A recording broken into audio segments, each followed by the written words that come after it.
Bonsoir, voilà, bonjour. Donc aujourd'hui, dans cette vidéo, je vais faire un rappel sur les étapes à suivre pour déployer le système de gestion de contenu Joomla sur votre ordinateur. Donc pour cela, les ressources matérielles et logiciels nécessaires sont un ordinateur simple de moyenne gamme, il fait l'affaire. Pour les ressources logicielles, il faut installer WAMP Server qui englobe l'Apache et MySQL et tous les services reliés avec. Euh, Bien sûr, il vous faut un navigateur. Donc je commence par lancer le WAMP Server et s'assurer que tous les services sont démarrés. L'icône de WAMP Server aura la couleur verte si tout va bien. Donc tout d'abord, on commence par créer la base de données, une base de données vide. Pour cela, on clique sur l'icône de WAMP Server. Et on clique sur PHP MyAdmin.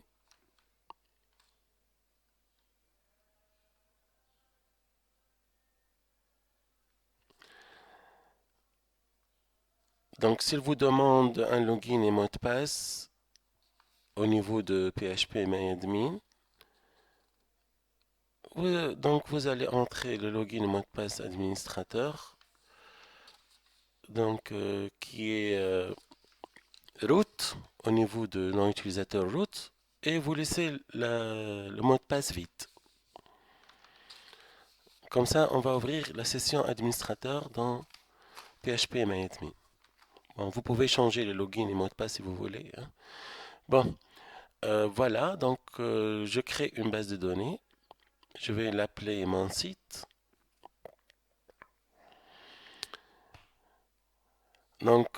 Après avoir créé la base de données, on va euh, mettre les fichiers de Joomla dans le bon emplacement. Le bon emplacement, c'est sous le répertoire WAMP Server. Et vous créez donc un répertoire qui porte le nom de votre site web. Je vais l'appeler aussi mon site, hein, pour ne pas faire beaucoup de nomenclature dans cette démonstration. Mais on peut l'appeler comme on veut. Ici, je vais prendre le Joomla que je viens de le télécharger. Bon, j'ai téléchargé beaucoup de choses dans mon ordinateur. Où est Joomla? C'est un fichier zippé, bien sûr. Donc, voilà. Je l'ai téléchargé depuis le site joomla.fr. Donc, je fais une copie. Puis, je vais chercher où j'ai installé mon WAMP server. Je l'ai installé dans des deux points. WAMP 64. Voilà. Je double-clique et j'entre dans le répertoire 3W et j'ai créé un répertoire qui s'appelle mon site. Si vous voulez que je refais cette étape avec vous, je refais cette étape avec vous. C'est très simple. Donc voilà, sous le 3W, je crée un répertoire nouveau, bouton droit de la souris, nouveau dossier.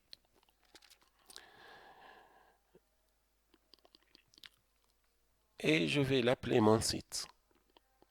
Voilà. Maintenant, le répertoire il est vide. Je vais mettre le fichier zippé de Joomla là-bas avec coller. Et je vais sélectionner le fichier. Et par le bouton droit, je vais cliquer sur extraire ici. Donc, je dis bien extraire ici. Je dis bien extraire ici. Hein? Voilà. C'est bon. Il est en train d'extraire les fichiers. Une fois décompressé, je peux supprimer le fichier zippé. J'en ai pas besoin. Donc voici l'arborescence de votre système de gestion de contenu Joomla. On va s'intéresser spécialement au répertoire installation qui contient les fichiers nécessaires pour l'installation de Joomla. Il va être utilisé une seule fois dans le cycle de vie de notre CMS, puis on va le supprimer. Et on va s'intéresser au répertoire administrateur qui contient les programmes pour le back-office, donc pour gérer le contenu de notre site web. Donc, le répertoire installation, il va servir pour établir le lien entre la couche d'application et la couche base de données. Parce que les deux couches maintenant, ils sont isolés. La base de données, il est vide. Donc, les programmes qui existent dans le répertoire installation vont créer les tables nécessaires. Donc, on ouvre le navigateur de nouveau. On doit taper l'URL 127.0.0.1. C'est l'adresse conventionnelle pour accéder au serveur local dans un ordinateur. Donc voilà, après 127.0.0.1, on va mettre le nom du répertoire qui contient notre site web. Ici, mon site, le nom du répertoire. Donc, on peut, puisque la première, on peut aussi ajouter installation, mais normalement pour Joomla, il va faire la redirection vers le répertoire installation lors de la première utilisation. On va mettre installation et on va valider par entrée. Le premier formulaire qui s'affiche va accueillir, comme on va voir,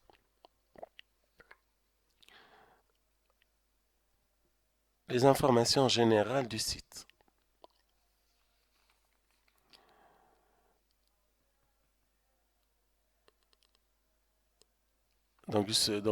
J'étais dans la couche application, donc je reviens vers mon navigateur.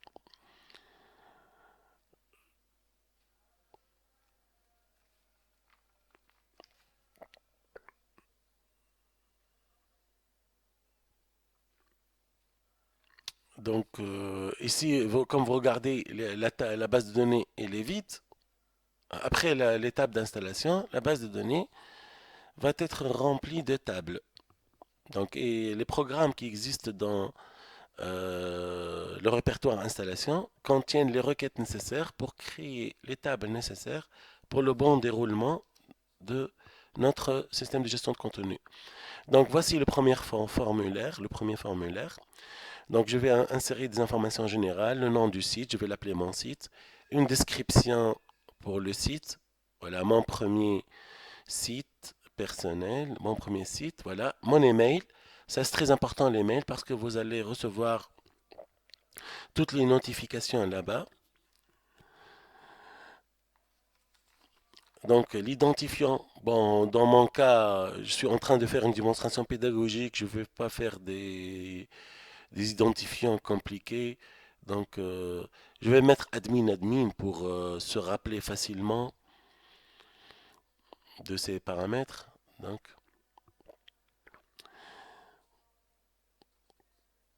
Donc ces informations sont très nécessaires, elles vont servir pour accéder au back-office. Donc il faut pas oublier ces informations. Donc il ne faut pas oublier parce que... Et il ne faut pas les confondre avec les paramètres de ces panels. Bon, on n'est pas dans le CEPAL, maintenant on travaille en local. Mais si jamais vous travaillez à distance, il ne faut pas confondre ces paramètres avec les paramètres de votre hébergeur. Ça, sont les paramètres spéciaux à votre installation Joomla. Le deuxième formulaire, il est plus important. Il contient les champs nécessaires à saisir. À ce stade, on va indiquer le nom du serveur de la base de données. Dans notre cas, puisqu'on travaille en local, on va laisser localhost. On va mettre le nom utilisateur qui est root. Hein. On va laisser le mot de passe, il est vide.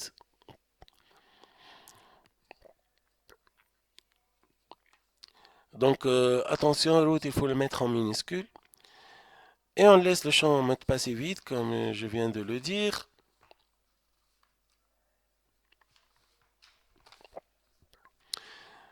Donc voilà.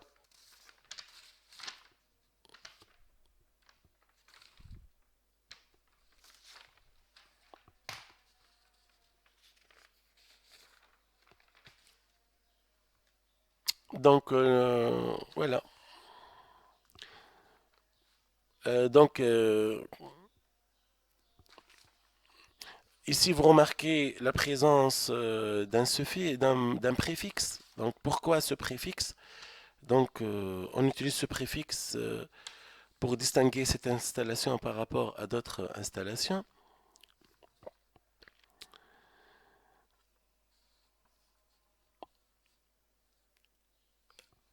Et parce que vous pouvez installer plusieurs CMS dans votre dans la même base de données. Donc, si vous faites une double installation de Joomla pour distinguer la première à la deuxième. Donc, suivant, donc voilà. Le- Qu'est-ce qui se passe ici? Donc, il est en train de créer les tables nécessaires pour l'exécution de notre CMS.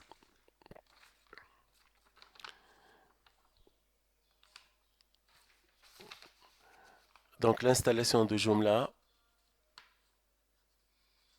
Donc, le programme d'installation, il va créer les tables nécessaires pour le démarrage de notre CMS Joomla. Donc, à chaque nouvelle installation d'un nouveau composant, le nombre de tables va augmenter.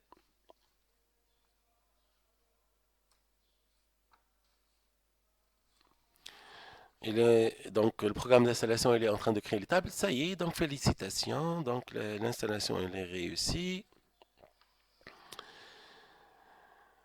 Voilà.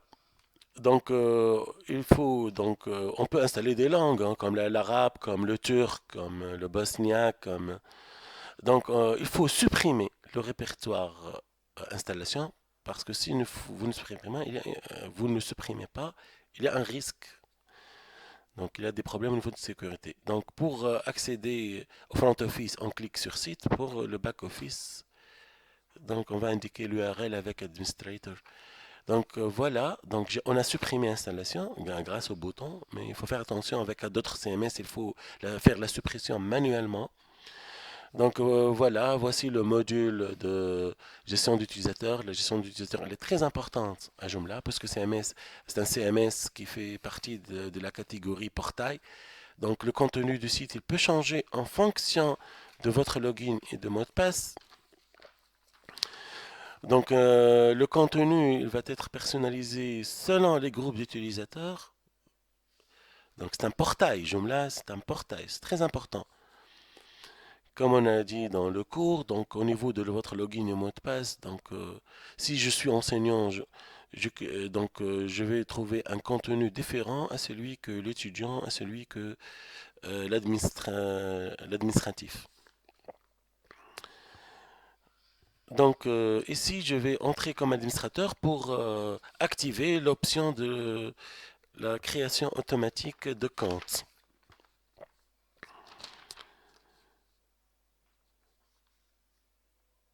Voilà. Au niveau de l'URL, je vais mettre 127.0.0.1 mon site administrator. Je vais mettre admin. Voilà, je suis maintenant au back-office. Voilà, je peux mettre à jour, je peux manipuler comme je veux. Il y a une rubrique pour les extensions, les templates, les langues, les plugins, les composants sont rangés. Voilà, les utilisateurs. Donc, qu'est-ce que je veux faire maintenant? Je veux activer la création de compte automatique par les utilisateurs. Voilà, je clique sur utilisateur. Bon, ici, j'ai un seul utilisateur. Si je veux tout le monde s'inscrit automatiquement, je dois cliquer sur paramètres et voilà, et activer voilà, l'inscription automatique des utilisateurs et choisir auto-activation pour qu'un mail va être envoyé automatiquement par mon CMS vers l'utilisateur qui veut. Donc, il suffit que l'utilisateur clique sur un lien d'activation pour qu'il soit membre dans notre portail. Donc, et on doit enregistrer à chaque manipulation. Hmm. Voilà. Donc, on peut aussi euh, imposer un mot de passe robuste. On peut faire des contraintes sur le nombre de passes. On peut imposer un minimum de 6 caractères. On peut imposer le nombre de symboles. On peut imposer le nombre minimum de majuscules, etc. Pour renforcer la sécurité d'accès à notre site. Donc, voilà. C'est très important. Donc, enregistrer et fermer. Il existe plein d'autres paramètres. Donc, vous pouvez découvrir. Voilà, je suis dans le front office. Pour entrer en front office, il suffit de mettre 127.0.0.1, etc. Maintenant, voilà, comme vous êtes en train de voir, créer un compte, elle est apparue au niveau du module gestion d'utilisateur, donc le module connexion, donc ici. Moi, je peux entrer comme admin, hein. Donc voilà, c'est très important. La gestion d'utilisateur, c'est très important. C'est très important, c'est très important. Donc même le contenu, il va dépendre de votre authentification au niveau de ce module. Donc ici, je vais manipuler le composant fiche de contact. Joomla est un CMS générique. Il contient des fonctionnalités déjà installées. Parmi ces fonctionnalités, il y a la gestion de fiches de contact. Ce composant servira pour créer des fiches contact pour les utilisateurs, pour les différents points de vente, ou bien pour les différents locaux commerciaux, ou bien locaux sociaux d'une entreprise. Je vais créer un objet ou une instance de la classe fiche contact. Je vais l'appeler mon contact.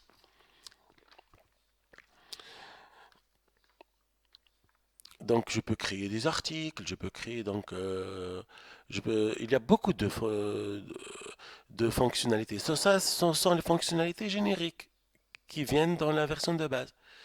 Il existe des extensions, un store pour Joomla. Vous entrez dans extension.joomla.com et vous allez trouver beaucoup de fonctions qu'on peut l'installer en cliquant sur extension, donc gérer, installer. Donc maintenant je vais utiliser la fiche de contact, une fonctionnalité préinstallée dans Joomla. Je peux créer des catégories pour les contacts, mais dans cette manipulation, je vais créer un simple contact. D'accord? Il y a les bannières, il y a tout ça. Donc je vais créer un contact. Je clique sur contact. Je clique sur nouveau. Je vais l'appeler mon contact.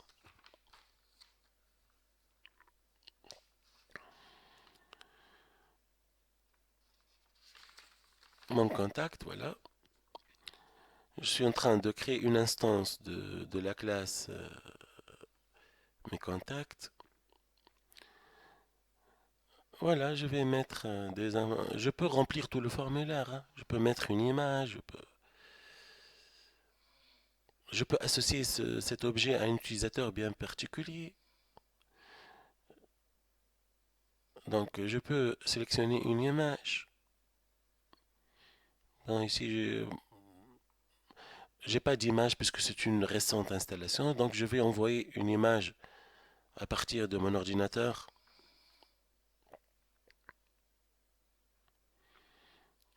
Voilà. Je vais envoyer mon image, ouvrir, donc démarrer l'envoi. Ça y est, elle est rangée dans le répertoire image. Donc, je vais l'insérer. Enseignant-chercheur, email, hafezfr@gmail.com. Bon, je peux insérer, je peux ne pas remplir tout le formulaire, hein. Je peux mettre que le nécessaire.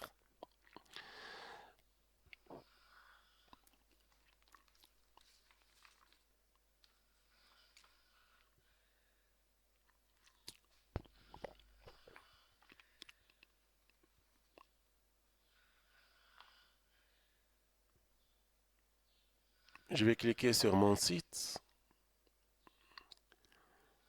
Voilà. Pour voir, il n'y a pas de changement. Donc, qu'est-ce qu'on doit faire? Donc, on a créé l'objet, mais l'objet n'a pas été affiché. Qu'est-ce qu'on doit faire alors? Donc, on doit créer un lien de menu pour apparaître le contenu de l'objet. Alors, qu'est-ce qu'on doit faire? Donc, on doit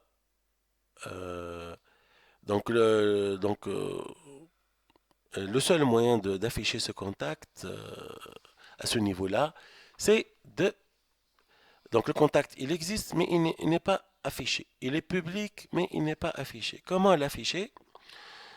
Donc voilà, je dois créer un lien de menu. C'est-à-dire, je dois créer un pointeur qui pointe vers cet objet.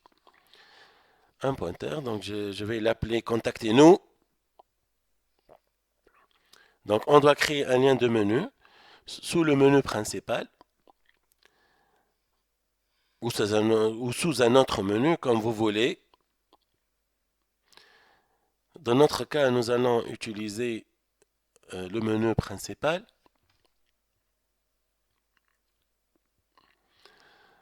Donc, ajouter un lien de menu. Je vais appeler ce lien de menu qui va servir comme un pointeur vers l'objet, mon contact. Donc, le texte du lien de menu qui va être affiché. Je vais l'appeler Contactez-nous. Je vais sélectionner le type de lien où il va pointer ce pointeur. Donc, toutes les composants seront affichés. Je vais choisir le composant fiche de contact. Et dans fiche de contact, il va me poser la question, est-ce que vous voulez vers un groupe de contact ou bien vers un simple contact. Voilà. Je vais sélectionner le contact maintenant. Voilà. Puisque j'ai créé un seul contact, il va être m'afficher le contact que je vais. Je peux avoir une liste de contacts ici. Donc voilà, mon contact, je clique sur contact. Et c'est bien. Si je veux que le contact soit affiché au niveau de la page d'accueil, donc je vais choisir page par défaut, oui. D'accord. Mais moi, je ne vais pas le mettre comme page d'accueil. Contactez-nous, ça ne va pas s'afficher comme page d'accueil. Les articles ils peuvent s'afficher en page d'accueil, mais contactez-nous, non. Je peux ranger sous un autre lien de menu. Hmm. Je peux donc le mettre sous accueil, par exemple, sous le lien de menu, pour créer une hiérarchie. On va voir le résultat maintenant. Comment, donc je dois rafraîchir la page pour voir les modifications. Voilà. Contactez-nous, il est rangé sous le lien de menu accueil. Et je peux faire d'autres liens qui vont être rangés sur Contactez-nous et ainsi de suite. Dans mon cas, donc normalement, je vais laisser le lien de menu s'afficher indépendamment. Donc, je vais le mettre sous la racine, en parallèle avec accueil, et pas sous. Donc, ici, je vais le lien parent. Je vais cliquer sur lien parent et choisir lien menu racine et valider mes changements avec enregistrer et fermer. Donc, je vais voir les changements. Voilà, contactez-nous. Il s'affiche. Voilà, voici mon image. Voici les, les informations du formulaire. Et voici le formulaire de contact que je peux remplir.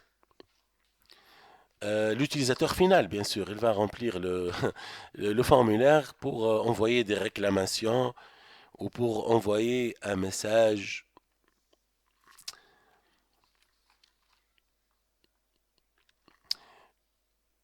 Donc voilà, donc j'espère que ce tutoriel était bien pour vous. Donc il va vous servir donc pour créer un site Joomla au local. Donc voilà, merci pour votre attention.